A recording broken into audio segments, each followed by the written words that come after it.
La sortie toute récente, je crois que c'est même le mois dernier, il y a 3 semaines précisément, de ce livre, Schizophrène au XXe siècle. Et je me permets, donc si vous avez aimé Hervé Guillemin, si vous souhaitez le réécouter, si vous voulez le revoir, vous pouvez, il viendra présenter son livre à l'Institut des Humanités en médecine ce jeudi. Je précise que c'est bien jeudi, non pas une mauvaise date qui a circulé sur Internet, donc c'est bien ce jeudi. Ce n'est pas ici, ce sera à l'Institut des Humanités en médecine qui est métro Malais. C'est à 16h et ce sera suivi aussi de 2 autres conférenciers que je vous ai mis en dessous. Mais donc Hervé Guillemin sera le premier conférencier. Et si vous avez acheté le livre chez Payot, je suppose qu'il se fera un plaisir d'ailleurs de vous le dédicacer. Voilà. Et par ailleurs, si vous venez à l'Institut, vous pourrez aussi réécouter, si vous avez aimé le Dr Coué, vous pourrez écouter de façon individualisée des enregistrements inédits d'Émile Coué. Et ça me permet de passer la parole à Hervé, qui va nous parler ce soir d'autosuggestion, d'autocontrôle en partie, et du fameux docteur Émile Coué.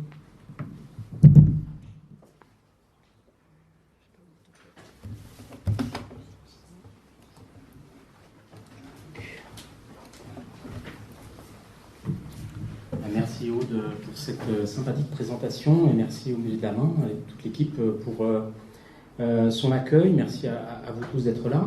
Et donc je vais effectivement vous parler d'une méthode d'autosuggestion consciente qui se voulait pleine de promesses, comme vous le voyez. Alors j'espère que vous n'êtes pas trop effrayés par l'anglais, il va y avoir quelques sources en anglais, mais c'est pas très dur à comprendre, pleine de promesses, puisqu'elle promet la santé, le bonheur, le succès. C'est une méthode qui date des années 1920 et qui a été relativement ridiculisée en France dès l'origine et jusqu'à nos jours, puisqu'elle est devenue cette expression que vous connaissez sans doute, pratiquer la méthode Coué, en quelque sorte prendre ses désirs pour des réalités. Mais c'est donc une méthode thérapeutique qui a existé. Je vais essayer de vous le prouver aujourd'hui en vous montrant notamment des documents dont la plupart sont inédits, et vous allez avoir l'immense privilège d'être les premiers spectateurs mondiaux d'un film que j'ai retrouvé grâce à un de mes étudiants documentaristes et dont il n'existe qu'une copie dans le monde, à la Cinémathèque française. Et vous allez en avoir quelques extraits, notamment grâce à la manière dont l'équipe du Musée de la Main a appuyé l'obtention de cette copie. Je disais, c'est une méthode qui a été ridiculisée en France très très vite, dès les années 1920, alors que, si vous regardez bien sur cette diapositive, aux États-Unis, en Angleterre, notamment aussi en Suisse, mais surtout aux États-Unis, elle a été l'objet d'une gloire tout à fait incroyable.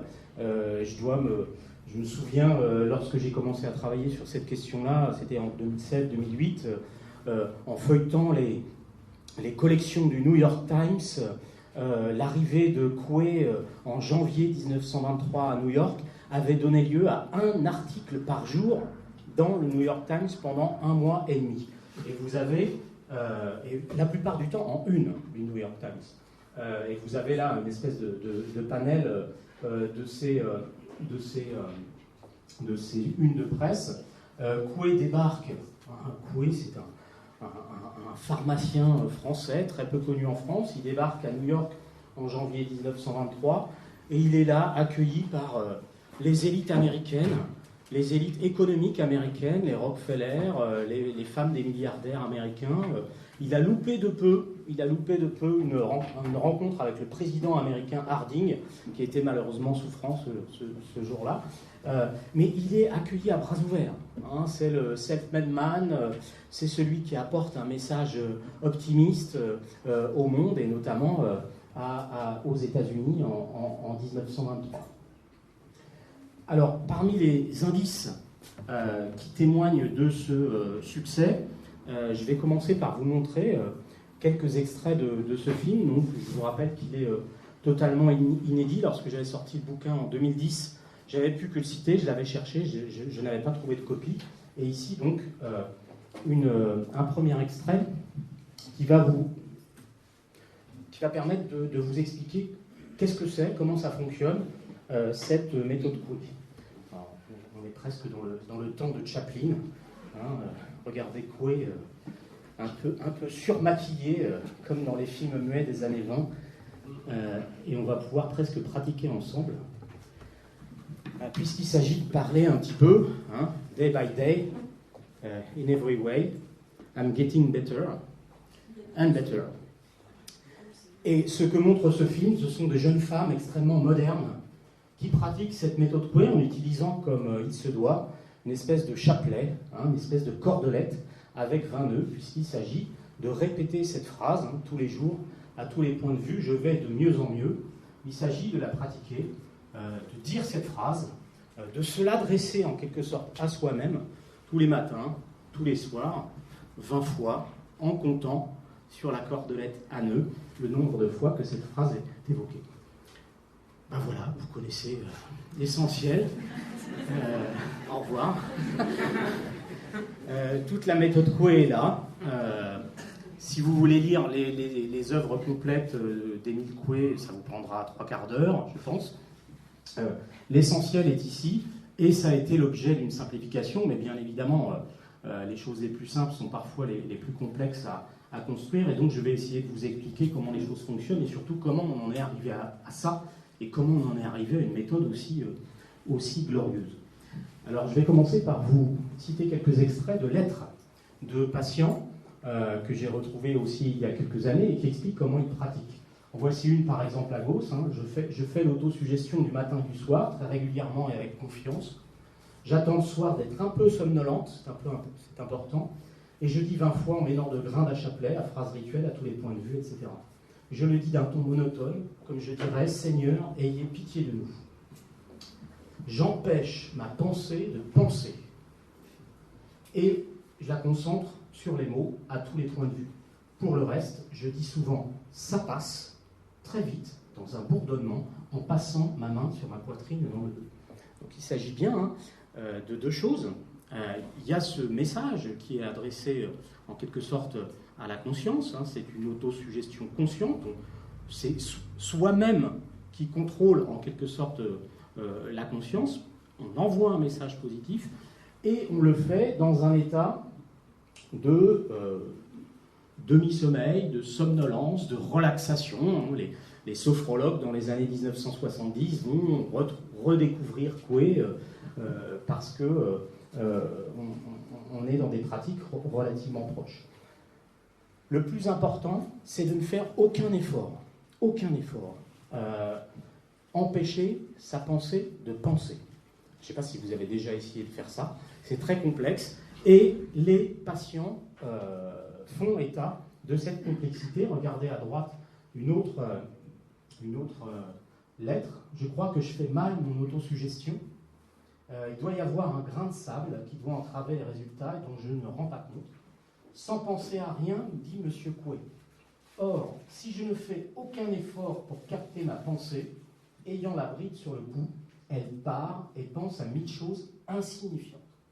Conversation de la journée et autres bagatelles. Penser à rien est très difficile à réaliser, à moins que M. Coué ne veuille dire à rien de particulier, ce qui signifie penser à n'importe quoi. Laisser son imagination vagabonder à son gré. Donc, est-ce que pour aller mieux, il faut penser à rien ou penser à n'importe quoi? Je vous laisse là. Juge, je pense qu'il y aurait une grande bataille de thérapie psychologique autour de ces deux approches. Donc, voilà la méthode Coué dans toute sa splendeur. Il s'agit, comme le dit Coué lui-même dans sa brochure, la méthode de soi-même par autosuggestion consciente, il s'agit de faire pénétrer mécaniquement, en quelque sorte, dans le cerveau, des messages positifs. Par le biais, c'est l'imagination qui agit. Coué utilise de manière assez similaire l'imagination ou l'inconscient, comme vous le voyez ici. Alors, Coué est un grand communicant. J'en avais un petit peu l'intuition, mais en voyant ce film inédit, j'en ai eu la preuve, et je vais vous montrer de quelle manière, à partir de 2 extraits, il essaye d'expliquer le fonctionnement de ce rôle de l'imagination, en quelque sorte, sur l'esprit et sur le corps. Alors, je vous ai fait un petit montage. Alors d'abord, Coué, c'est une science relativement simple. Voilà comment il s'adresse au public américain en montrant la répartition de la volonté et de l'imagination dans le cerveau. Je vais reprendre les études de médecine assez vite, moi. Et surtout, voilà comment il présente la manière dont l'individu doit se débarrasser en quelque sorte de la volonté pour essayer d'utiliser son imagination. Il utilise beaucoup de métaphores, Coué. Il a un public très populaire au départ. Il utilise beaucoup de métaphores. L'imagination, c'est un cheval au galop qu'il faut dompter et qu'il faut utiliser pour se guérir, pour aller mieux. Donc vous voyez là cette image. Et puis, il utilise aussi, il essaie de démontrer à son public, par des expériences amusantes, de quelle manière c'est l'imagination qui domine l'essentiel. Alors ça, c'est une expérimentation très très classique. Il s'agit de montrer que si on marche sur une planche au ras du sol, on marche volontiers, mais par contre, comme le font par expérience ce public américain, si on se met en haut d'un building de New York, le même mouvement devient impossible. L'imagination, en quelque sorte, imaginer tomber, sans facteur risque, imaginer tomber suffit à bloquer en quelque sorte la volonté.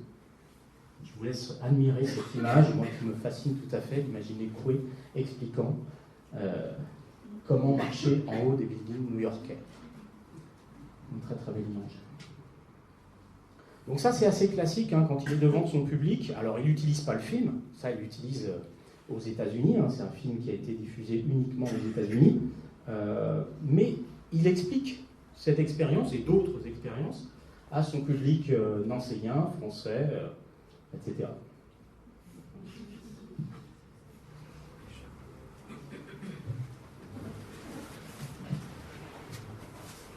Donc l'imagination domine l'esprit et il s'agit pour nous tous, en quelque sorte, d'utiliser l'imagination pour se guérir et surtout l'imagination qui doit intervenir sans la volonté, sans effort.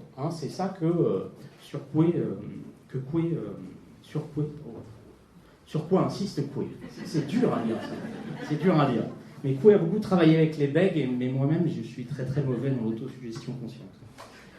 Alors, il faut que je revienne un petit peu en arrière. Coué, c'est donc un pharmacien qui a fait fortune assez tôt, à une quarantaine d'années. Il est à Troyes, dans une ville de l'Est de la France, et il vient ensuite à Nancy, à la fin du 19e siècle. Et en fait, c'est un jeune retraité, je le redirai tout à l'heure, qui pratique beaucoup l'hypnose à Nancy à la fin du 19e siècle. Et c'est là qu'il va installer en quelque sorte sa clinique. Alors sa clinique avec des guillemets, on peut s'arrêter quelques minutes sur cette très très belle image qui date des années 1920 et qui est encore une source anglo-saxonne. En fait, on ne peut faire cette histoire qu'à partir de sources quasiment anglo-saxonnes, puisque la France ne s'est pas intéressée du tout à cette pratique de la méthode Coué avant très tard. Or, si vous regardez cette image avec Coué au centre, vous constatez d'abord plusieurs choses.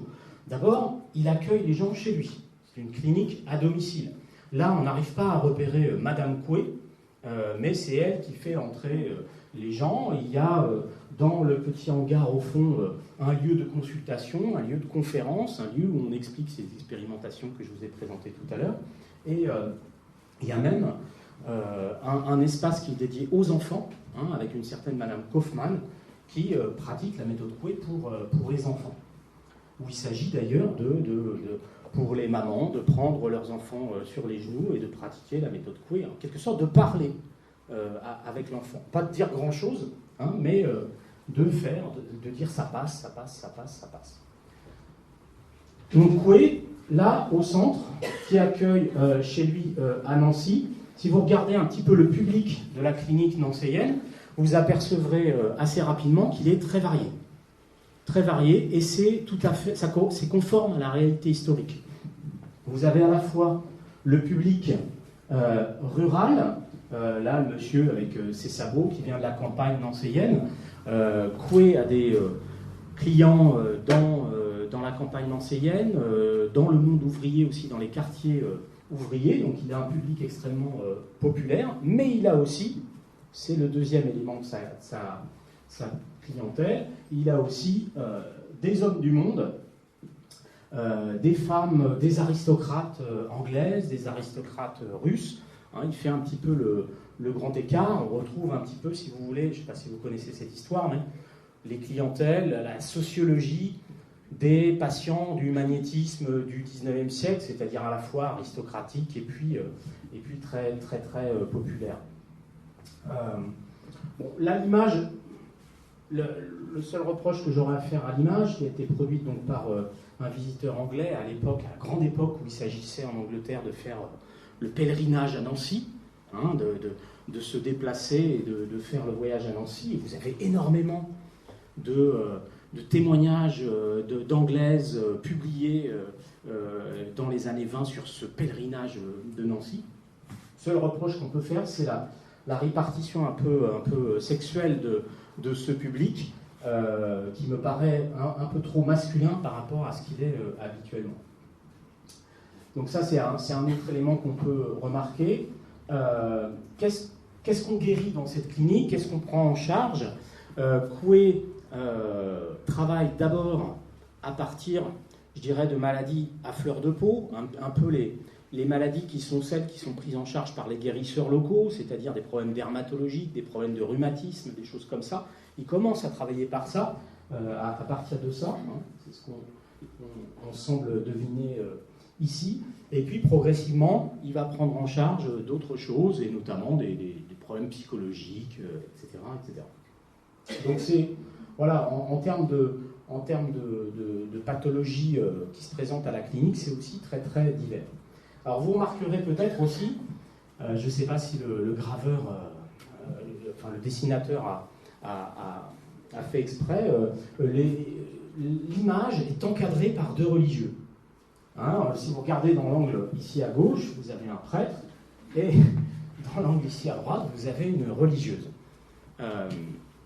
Alors, ça pourrait vouloir signifier qu'il y a une très, très, très, très forte présence religieuse dans cette méthode Coué.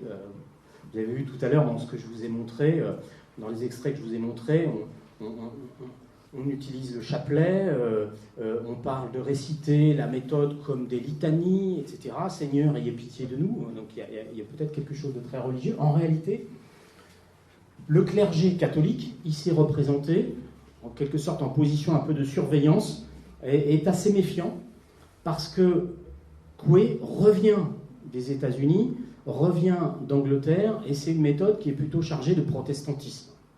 Hein, on a très peur de ce que Coué arrive à faire et qui ressemble beaucoup à des espèces de meetings évangéliques. Et donc les prêtres et religieux catholiques de l'époque sont plutôt méfiants. En tout cas, ceux qui parlent officiellement. En réalité, on sait très bien que, je dirais, les prêtres pratiquent assez facilement la méthode Coué. Voilà ce qu'on peut dire de cette image. Et donc, la clinique de Nancy, ça fonctionne comment? Il faut se déplacer. Il y a ce pèlerinage jusqu'à Nancy. Et il y a une phase d'apprentissage collectif. Il faut être convaincu que l'imagination, en quelque sorte, l'emporte sur la volonté. Donc, on constate un petit peu ces expérimentations. Et puis, on peut avoir un rapport, je dirais, direct, individuel avec Coué comme ici, mais le plus important, c'est une fois qu'on repart à domicile, hein, il s'agit de se soigner soi-même, de prendre en charge soi-même sa santé, en repartant avec la petite brochure de Coué dont je vais vous parler tout à l'heure. C'est une autosuggestion, il faut apprendre à prendre en charge soi-même sa santé. Donc c'est une méthode, en quelque sorte, en plusieurs phases. Alors, d'où ça vient, cette pratique? Je l'ai dit tout à l'heure, ça vient d'abord, à mon sens, de l'époque pendant laquelle Coué est pharmacien. Coué, c'est un vrai pharmacien. Il a fait l'école de pharmacie de Paris, et j'ai vérifié, il y a ses diplômes à l'école de pharmacie de Paris.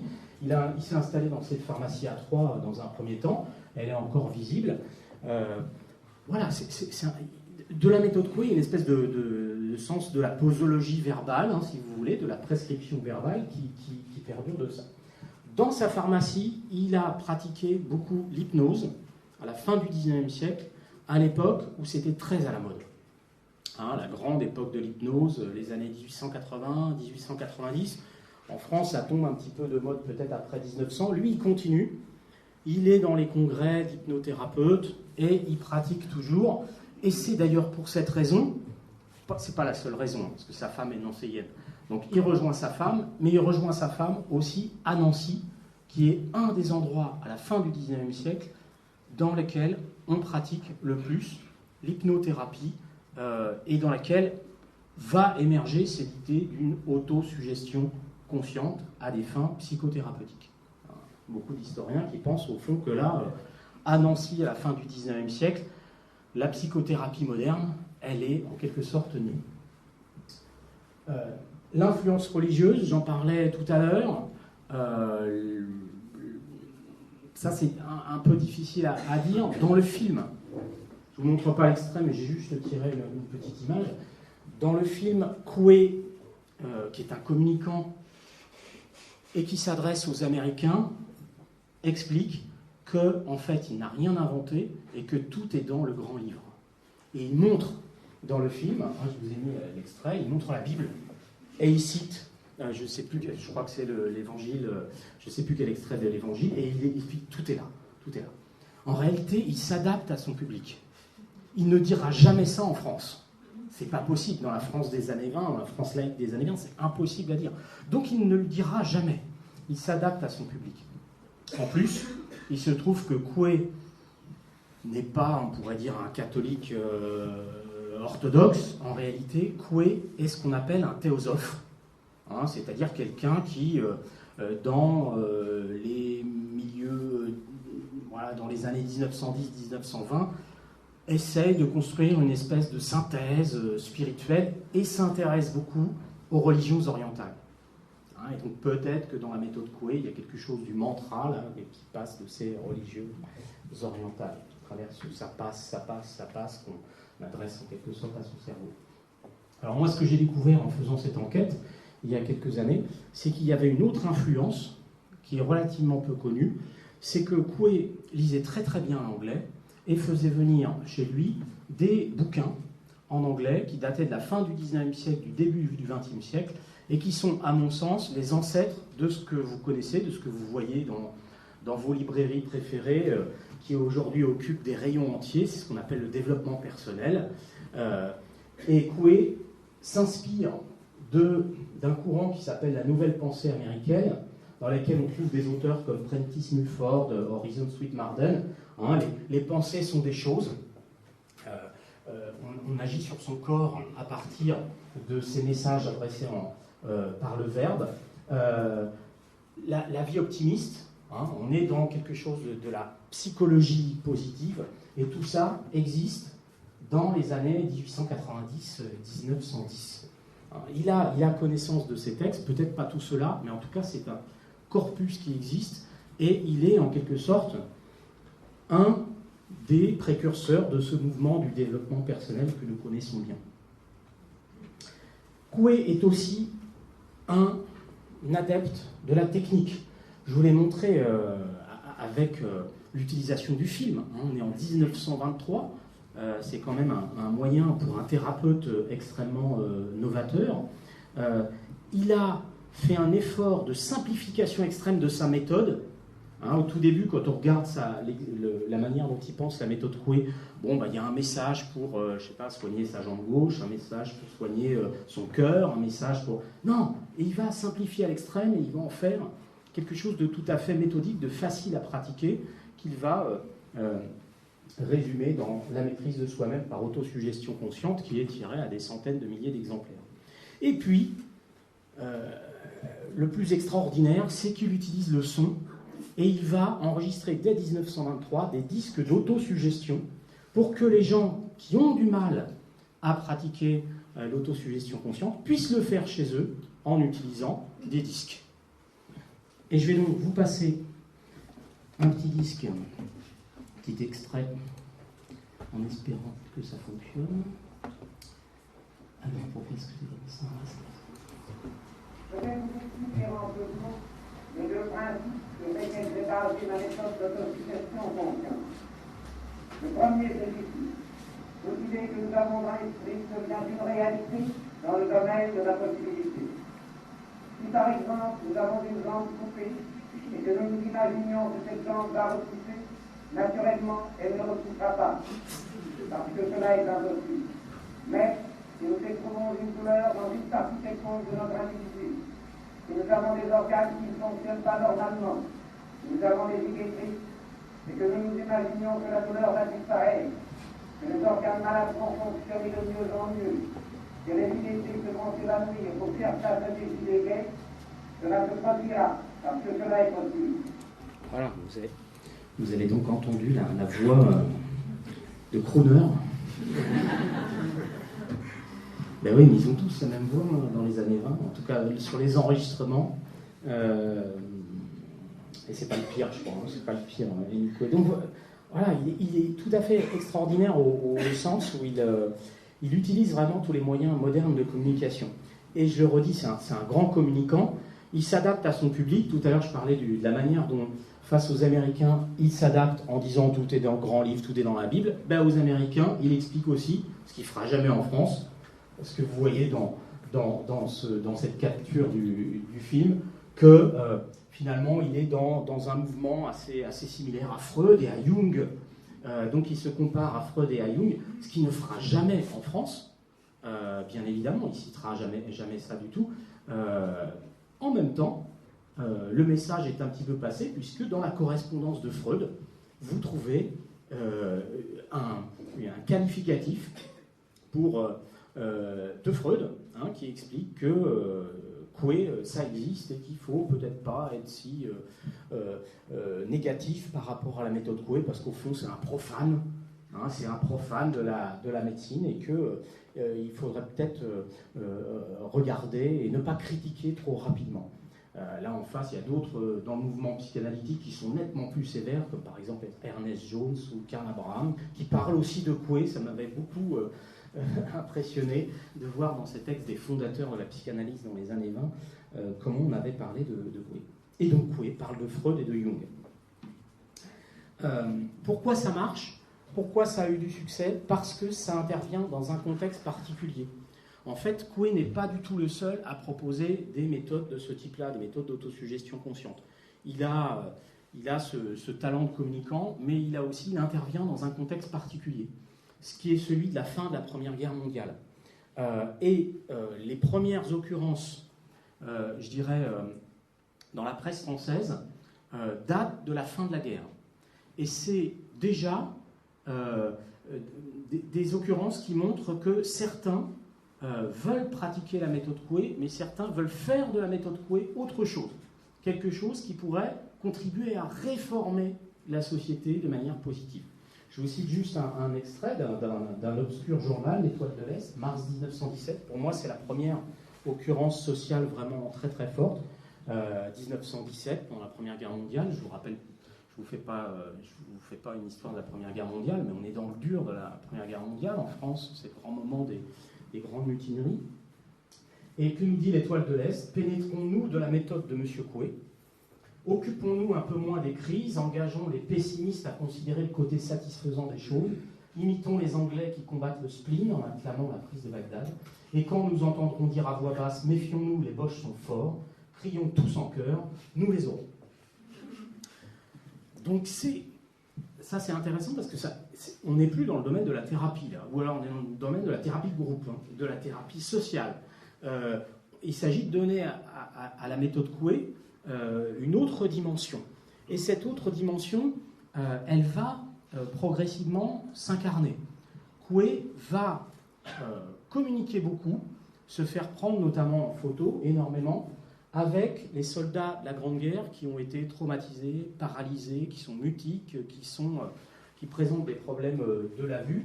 Et lorsqu'il va, par exemple, à Londres au début des années 20, c'est auprès de ce public-là, très masculin, qu'il se présente comme compétent. Et donc là, vous avez des photographies qui représentent ces moments. Certains de ces moments se sont d'ailleurs très très mal passés. Il y a une de ces rencontres dans lesquelles ça finit en émeute. On ne sait pas trop pourquoi, mais ça va être très très mal passé. Les anciens combattants vont être parmi les premiers défenseurs de la méthode Coué sur le plan thérapeutique, mais aussi sur le plan social. Si on poursuit cette histoire jusque dans les années 1930 et jusqu'au moment de la crise des années 30, on s'aperçoit que parmi ceux qui, alors que Coué est mort en 1926, parmi ceux qui continuent à parler de Coué, il y a des anciens combattants, notamment les anciens combattants anti-parlementaires, qui au moment de la crise de 1934 vont employer la méthode Coué comme figure, en quelque sorte, de réforme de la société. Hein, c'est vraiment étonnant, mais il y a eu en quelque sorte une méthode Coué à destination de la réforme sociale. Alors ce qui marche aussi beaucoup, ce qui fait que cette méthode marche, c'est que les patients sont en demande. Et quand on travaille sur la correspondance des patients de Coué, je vous ai mis ici 3 exemples, on s'aperçoit qu'il y a un certain type de patients qui s'adressent plus que d'autres à Coué. Hein, par exemple, cette dame qui explique qu'elle ne veut pas être abandonnée et qu'elle veut, en quelque sorte, plus que la guérison, elle veut le salut. Ou alors, cette autre personne qui est convaincue que tous les remèdes qu'elle a pris ne sont d'aucune efficacité, car elle en a pris énormément. On a, parmi les clients de la méthode Coué, parmi les disciples de la méthode Coué, on a tout un ensemble de patients qui sont passés de thérapeute en thérapeute, qui sont parfois, je dirais, tuberculeux, qui ne savent plus quoi faire avec cette maladie et qui sont, je dirais, dans la recherche d'une convalescence, d'un appui dans cette phase difficile. Donc on a cette espèce de demande de prise en charge à laquelle ne répond pas la médecine académique. Et puis on a de plus en plus, au fur et à mesure des années 20 et 30, d'autres personnes qui sont en demande d'un soutien psychologique, plutôt. Ce n'est pas le cas au début de la méthode Coué, mais ça apparaît dans les années 20, dans les années 30. Par exemple, cette personne qui dit « c'est pour me permettre de réagir, afin de pouvoir sortir de ce mauvais passage, que je désirais avoir quelques conseils énergiques de personnes éclairées, initiées au principe de psychologie ». Donc là, on est plus dans une forme de thérapie de soutien, si vous voulez, essentiellement psychologique. Donc il y a une très très forte demande, c'est ce que montrent les correspondances lorsqu'on en retrouve, et j'ai eu la chance d'en retrouver. Je le disais tout à l'heure, la clinique de Nancy apparaissait un peu masculine, un peu trop masculine à mon goût. Quand on regarde cette photographie, on s'aperçoit que les réseaux couéistes, les disciples de Coué, sont essentiellement féminins. Et c'est vrai, quand on regarde de quelle manière la méthode Coué s'est diffusée, notamment en France et en Europe, ce sont des réseaux essentiellement féminins qui ont permis cette diffusion. Parmi ces réseaux, il y a peut-être une personne que vous connaissez bien, qui a beaucoup voyagé en Suisse, c'est Marguerite Burnat-Provin, une artiste qui a peint beaucoup de choses, qui a eu un parcours thérapeutique extrêmement long. Elle explique dans une lettre à laquelle elle soutient notamment la méthode Coué, elle explique avoir vu 120 thérapeutes, je crois, et avoir eu je ne sais combien de dizaines de maladies différentes. Donc un vrai parcours de souffrance.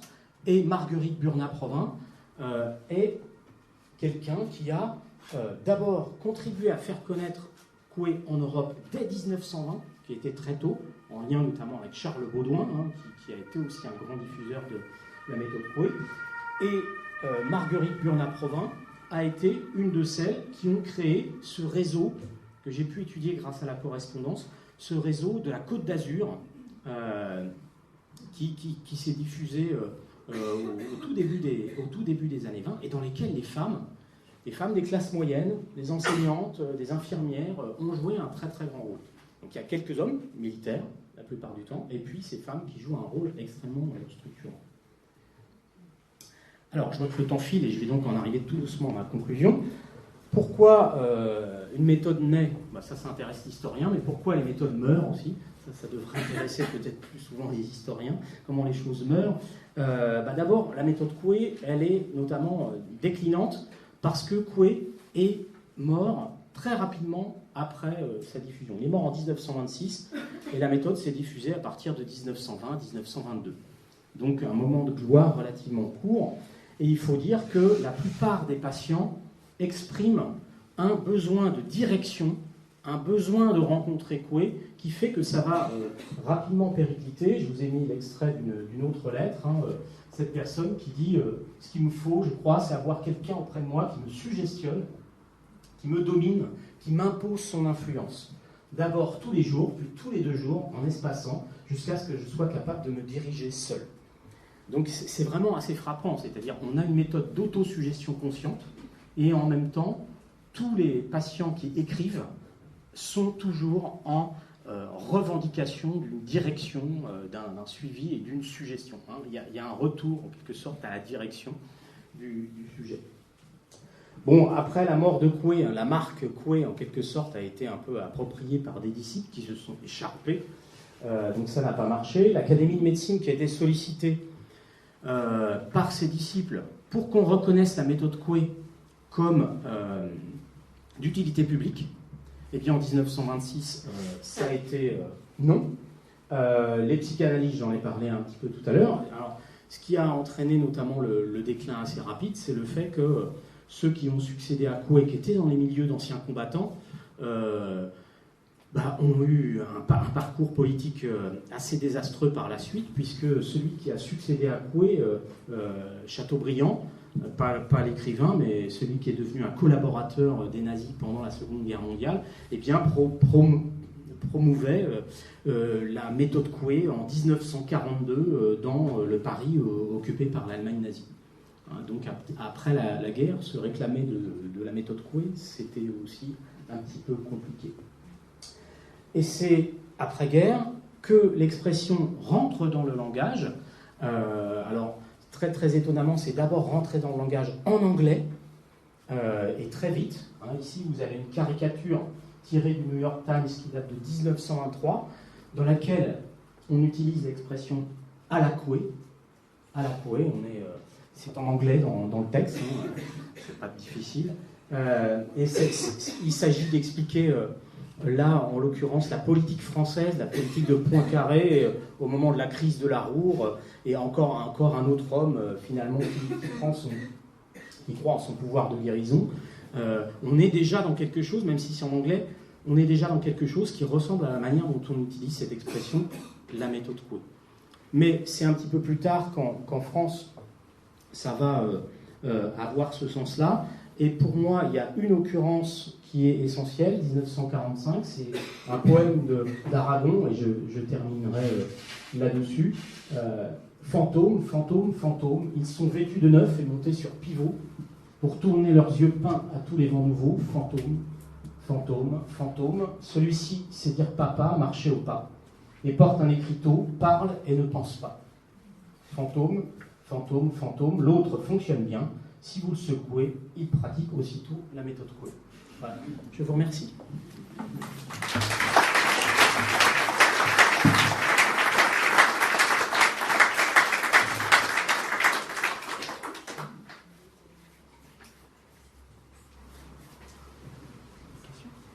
Si vous avez des questions, vous pouvez réfléchir peut-être quelques instants, ou peut-être une... Allez. Alors, 2 questions. La première, est-ce qu'il a également adapté son discours à la France, tout comme il l'a fait pour les États-Unis? Vous voulez que je réponde au fur et à mesure? Oui, enfin, il sait ce qu'il ne doit pas dire, ce qu'il ne peut pas dire en France, ça c'est vrai. Mais donc par exemple le côté très religieux, tout ça, il le laisse vraiment complètement de côté. Il s'agit d'insister sur le côté cartésien, scientifique de la chose. Il explique qu'il est le tenant d'une nouvelle école de Nancy. Donc il a un bulletin de psychologie appliquée publié à Nancy, dans lequel il fait intervenir le maximum de psychologues, de scientifiques, etc. Donc il est dans la science. Ailleurs, il est dans la religion. Ailleurs, il sera dans autre chose. Donc il s'adapte vraiment très très bien effectivement au public français. Alors, vous l'avez appelé théosophe. Est-ce qu'il y a des liens avérés avec la théosophie de Mme Blavatsky ? Oui, il est théosophe, c'est une certitude. Il anime, moi j'ai travaillé dans les archives de la théosophie pour le confirmer, donc j'en ai confirmation. Et il anime à Nancy, dès avant-guerre, le cercle des théosophes nancéiens. Donc il fait partie de ce milieu qui s'intéresse, qui veut faire une espèce de syncrétisme spirituel, qui s'intéresse énormément à la psychothérapie. Si vous regardez les cercles, les bulletins de théosophie des années 1920, on s'intéresse à la psychanalyse, on s'intéresse à diverses psychothérapies. Vraiment, c'est un milieu très très ouvert à ça. Et il est, alors il le met pas trop en avant, hein. Il le met pas trop en avant, mais pour moi, il y a une des origines de sa méthode, c'est ça. Est-ce qu'il a été en contact avec l'Institut métapsychique ? Je crois pas directement. Il y a des gens qui fréquentent son milieu, qui sont dans cet institut, mais lui non, je crois pas.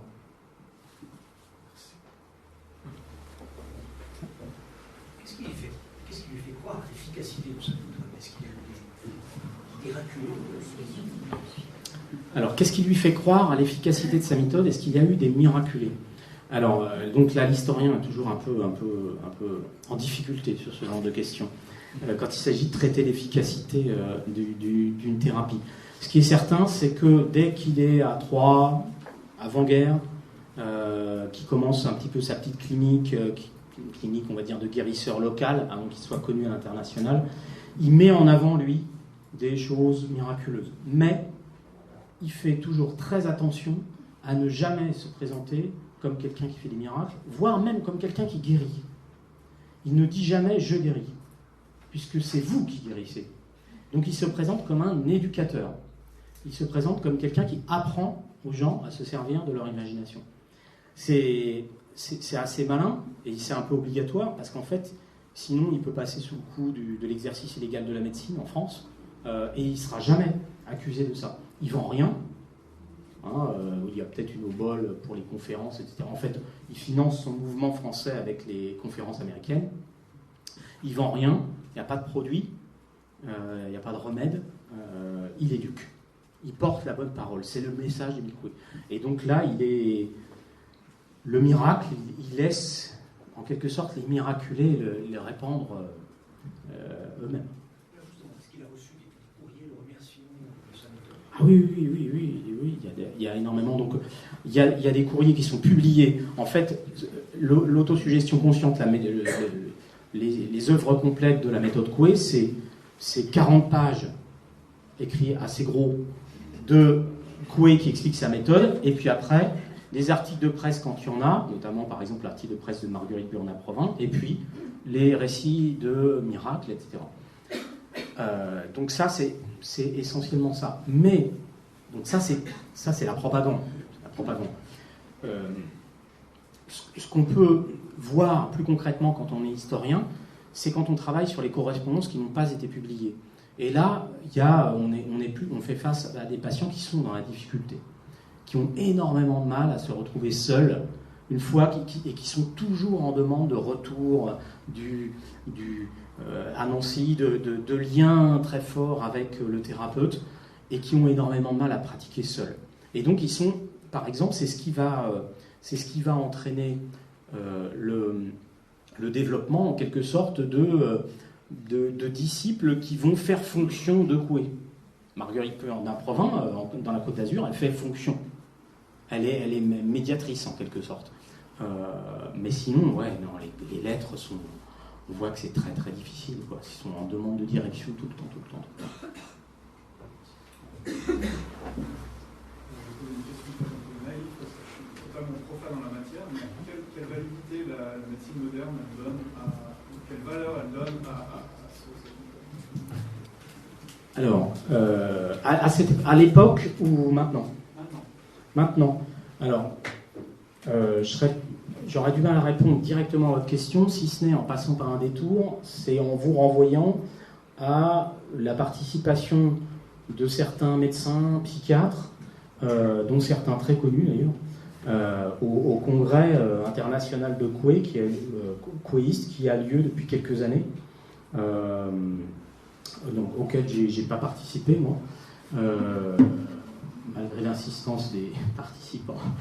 Mais vous avez par exemple, je vous renvoie au propos d'un certain Boris Cyrulnik, qui a trouvé très intéressant le discours de Coué sur voilà, la pensée positive. Donc on est dans une période, comme vous le savez, durant laquelle un certain nombre de thérapeutes, de psychiatres, etc., redécouvrent ou remettent au goût du jour une certaine pensée positive. Regardez le succès des livres de Christophe André depuis son service de Sainte-Anne sur la psychologie positive, c'est tout à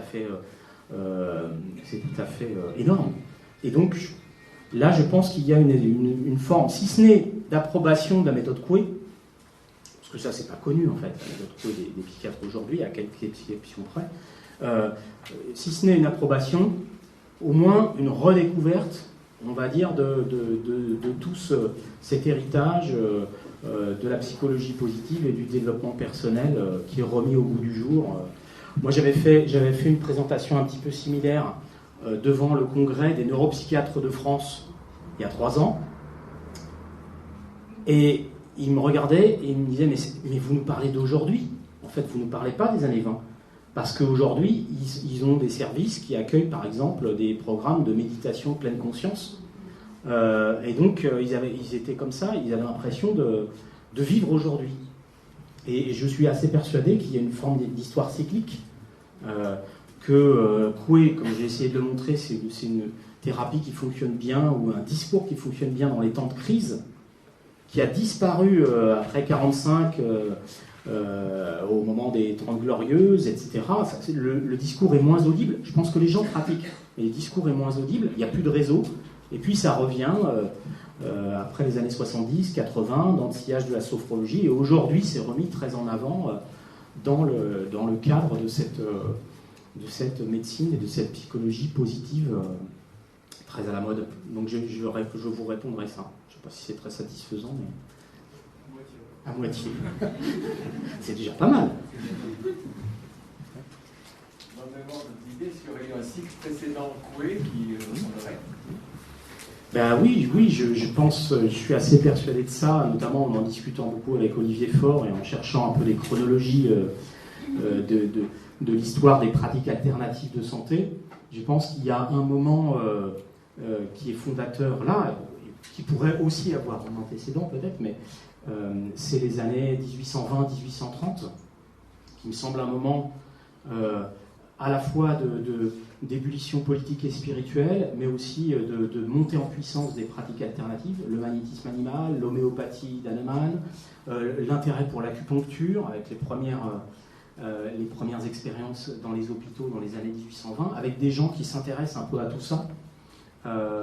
Donc certes, on n'est pas dans quelque chose qui ressemble à la méthode Coué, mais je pense qu'il y a effectivement des conjonctures qui sont porteuses, et on retrouve, je dirais, dans les arrière-plans politiques et spirituels des gens qui pratiquaient le magnétisme animal dans les années 1820-1830, les mêmes arrière-plans qui sont ceux des défenseurs de Coué, c'est-à-dire à la fois des gens qui peuvent être dans une réaction très forte, un conservatisme très très fort, ou des gens qui sont au contraire dans la révolution. Coué a beaucoup d'adeptes dans les milieux de l'éducation nouvelle, par exemple, dans les années 1920.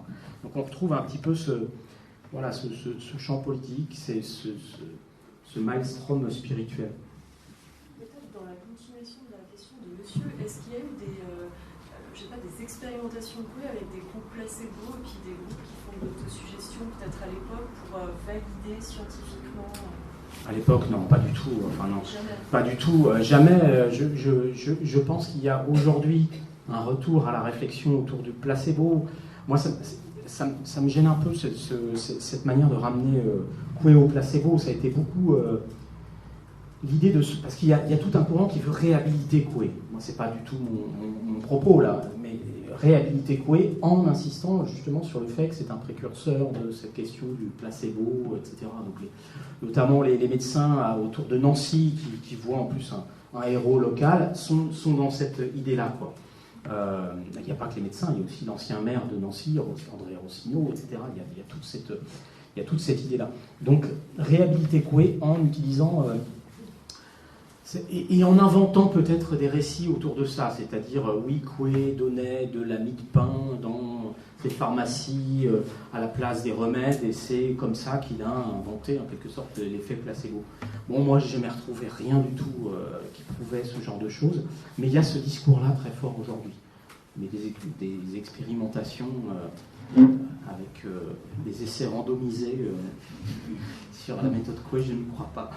Je ne crois pas.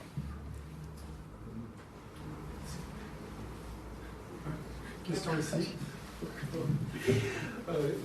Moi, je vois après la Deuxième Guerre, donc dans les années 50, 60 surtout, aux États-Unis, toute cette psychologie positive, et puis vraiment du Coué à la lettre, a été appliquée dans la vente, avec l'apparition de bouquins du style « Réfléchissez et devenez riche ».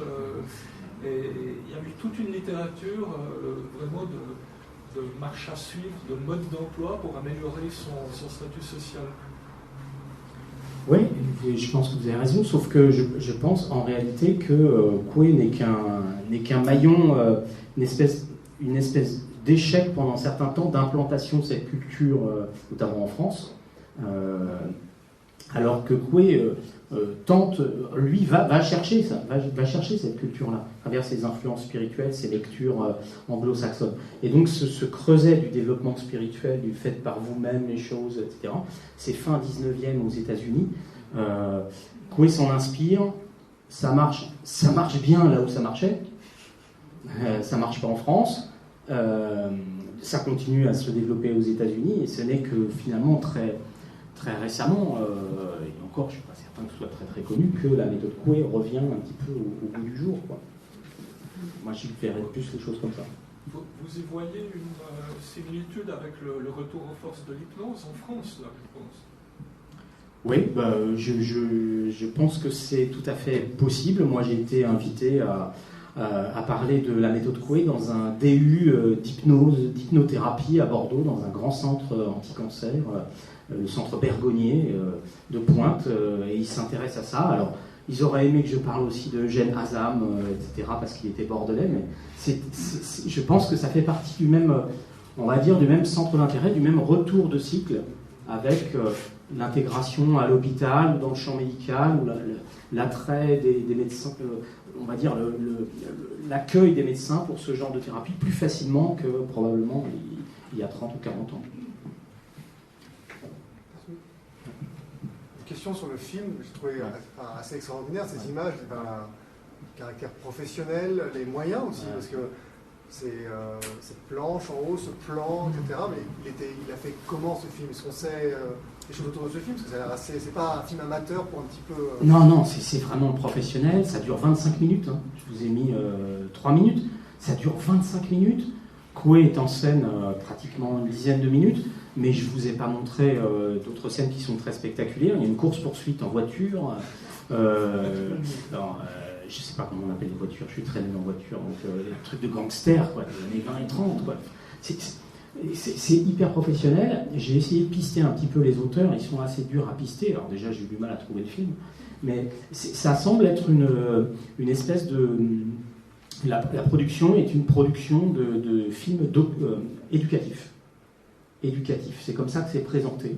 Donc c'est vraiment dans la pédagogie, et donc le film s'ouvre par un long extrait pour expliquer comment ça fonctionne la méthode Coué. Donc il y a beaucoup de Coué quand même, c'est les mêmes images, les mêmes métaphores qu'il emploie en France et qui sont mises à l'écran, mais il y a en plus toute la machinerie du cinéma américain avec les buildings, la course-poursuite. Il y a 5 minutes sur... le sommeil somnambulique d'une femme, donc elle est On la voit pendant son sommeil, elle se lève, elle écrit, il y a une écriture automatique, il y a une mise en scène avec des acteurs. Je ne sais pas s'ils sont professionnels, mais ouais, c'est vraiment très très étonnant parce que tout ça se passe dans un laps de temps vraiment bref. Hein. En 22, il commence à être un peu connu aux États-Unis. Voilà, en début 23, il y a ce film, il y a cette presse incroyable et ça fonctionne bien, quoi. Mais ce film n'a jamais été cité en France. Jamais. J'ai jamais vu citer nulle part. Nulle part.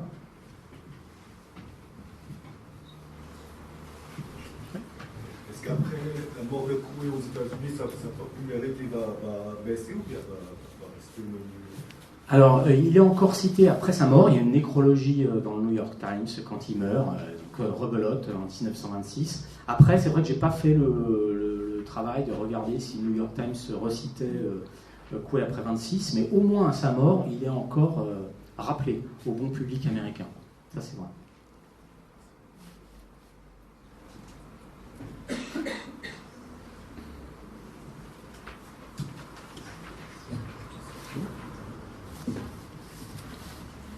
Une dernière question, peut-être? Ouais. Il vient de l'hypnose, vous avez dit, sa fortune, est-ce qu'elle était bâtie sur ses patients avec l'hypnose ou bien avec d'autres pratiques? C'est difficile à dire. J'ai pas retrouvé les livres de compte de la pharmacie, mais c'est fort probable. C'est ce qui se dit, en tout cas, dans les sources un peu fiables. Mais sur cette époque-là, sur la préhistoire de Coué, fin 19e siècle, il y a trop de récits qui traînent, qui sont développés par les hagiographes. Mais ce qui se dit, c'est qu'effectivement, il a fait fortune grâce au fait que dans l'arrière-gothique, il recevait les gens, en plus de prescrire des médicaments, il pratiquait l'hypnothérapie.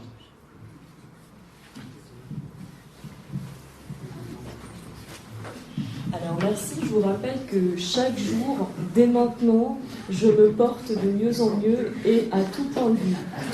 20 fois de suite, sans penser à rien, en vous endormant dans une phase dite de sommeil hypnagogique. Et parce qu'il y a aussi toute la thématique de comment contrôler ses rêves. Et si ça vous intéresse, donc dans la lignée de ce prochain... Ah non, c'est pas la prochaine séance, c'est celle d'après. À la prochaine séance, c'est comment manipuler les gens en leur montrant des films. Donc vous serez aussi en partie cobaye. Voilà, et donc si vous avez aimé Hervé Guillemin et que vous en voulez, ce jeudi à 16h à l'Institut, et on le remercie beaucoup pour sa présence ce soir.